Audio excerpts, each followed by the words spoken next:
the Father and the Son look like each other, that the Father and the Son are interested in human beings on an individual basis, that the Father knows us by name. Joseph learned that the Godhead is not an ethereal philosophical concept, but that there are specific members of the Godhead, the presidency of heaven, if you will. He learned that our Father in heaven loves his Son, his beloved Son, but also comes to bear testimony, to bear witness of the Son and the power that the Son can have in our lives. This was a vision like no other. Additionally, Joseph learned that Jesus is the Christ, that he was crucified for the sins of the world, that atonement was very real and very personal. It was not a philosophical concept, nor was it a symbolic concept, that it literally happened. Joseph learned that his sins could be removed. And this first vision happened in a real place, at a real time.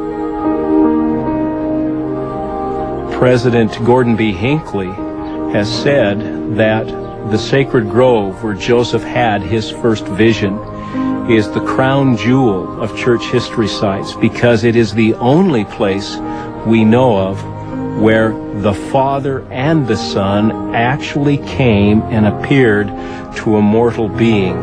And that makes all the difference, and will make all the difference in the world to those that follow the teachings of the prophet Joseph Smith.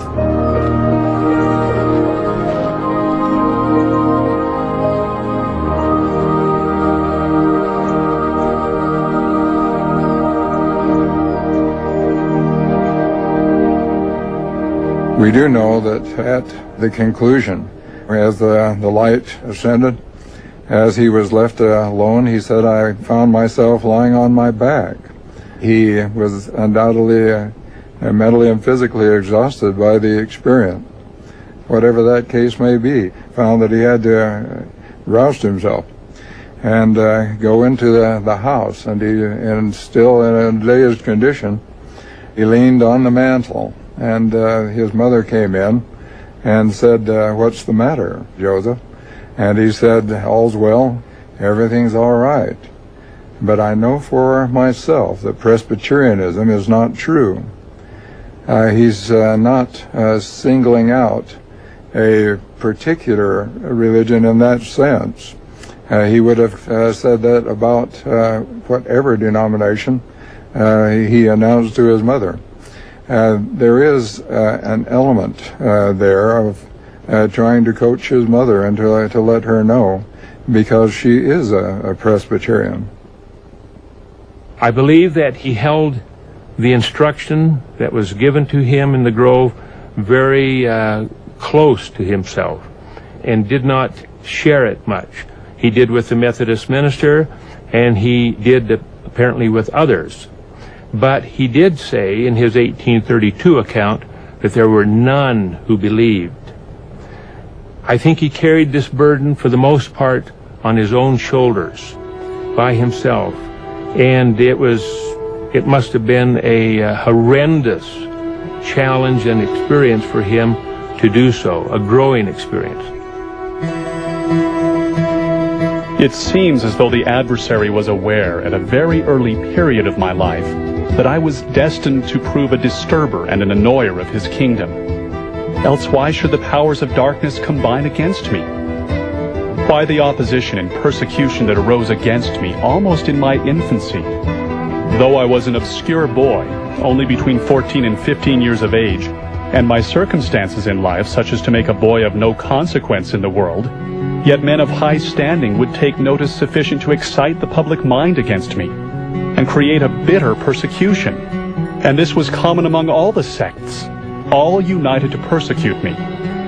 It caused me serious reflection then, and often has since, How very strange it was that an obscure boy of a little over 14 years of age, and one too who was doomed to the necessity of obtaining a scanty maintenance by his daily labor, should be thought a character of sufficient importance to attract the attention of the great ones of the most popular sects of the day, and in a manner to create in them a spirit of the most bitter persecution and reviling. But strange or not, so it was, and it was often the cause of great sorrow to myself. During the 3.5 years following Joseph's first vision, the Smith family continued to work on their 100 acres to clear land and fence it. They planted crops and tapped trees for maple sugar. Primarily, they made their livelihood through day labor, hiring out as opportunity permitted. Surely during this period, young Joseph would have continued studying the Bible, trying to understand his role in God's plan. In September 1823, Joseph received that understanding. He learned that God had a work for him to do. It's been 3 years since the first vision. It's a Sunday evening, September 21st, 1823. Joseph is 17 years old. We wish we had more detail about what Joseph and his family had been doing that day, but surely because of their religious nature, they had laid aside their work, and it had been a day for thought, perhaps scripture reading and contemplation.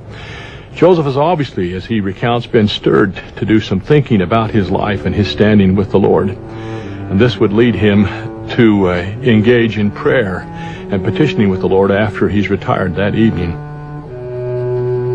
While I was thus in the act of calling upon God, I discovered a light appearing in my room, which continued to increase until the room was lighter than at noonday, when immediately a personage appeared at my bedside, standing in the air, for his feet did not touch the floor.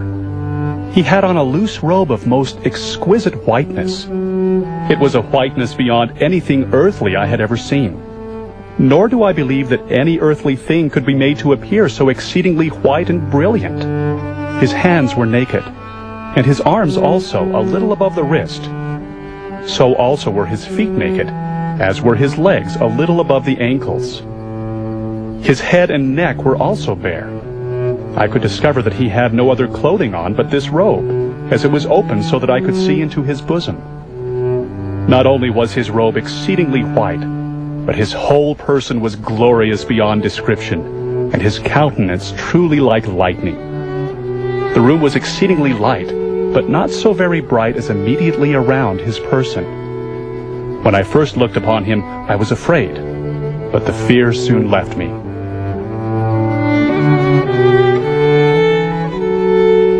And it was at this time that Joseph would begin to recognize that angels don't need to have doors nor windows to enter, and they don't leave holes in the walls or ceilings as they come and go, and also that he would recognize and understand that they're only going to be seen by whom they want to be seen, and that their presence did not need, and in fact did not disturb the others, his brothers who were with him perhaps in the same room. And we also recognize that he learned that when an angel comes, he comes with a mission and with a purpose.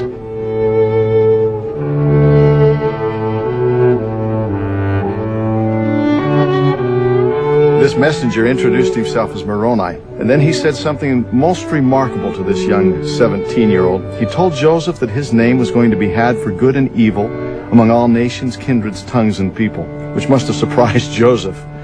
He also told him about a record that had been kept by the early inhabitants of America that he, Moroni, had deposited in a hill near Joseph's home, and that in that record it contained the fullness of the gospel of Jesus Christ.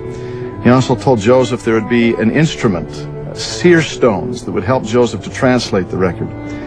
Afterwards, he began quoting prophecies from the Old Testament, particularly from the book of Malachi, and then later from Isaiah and the book of Acts, and telling Joseph that he was going to be part of the fulfillment of those prophecies from the Bible. After Moroni had shown Joseph Smith where the plates were hidden in vision, then the light gathered in around Moroni, and he ascended on a conduit of light out of the room. So 3 times in that evening the angel would appear, repeating all that he had been told in the first occurrence, and each successive time adding new information. One might wonder why 3 times this pattern of repetition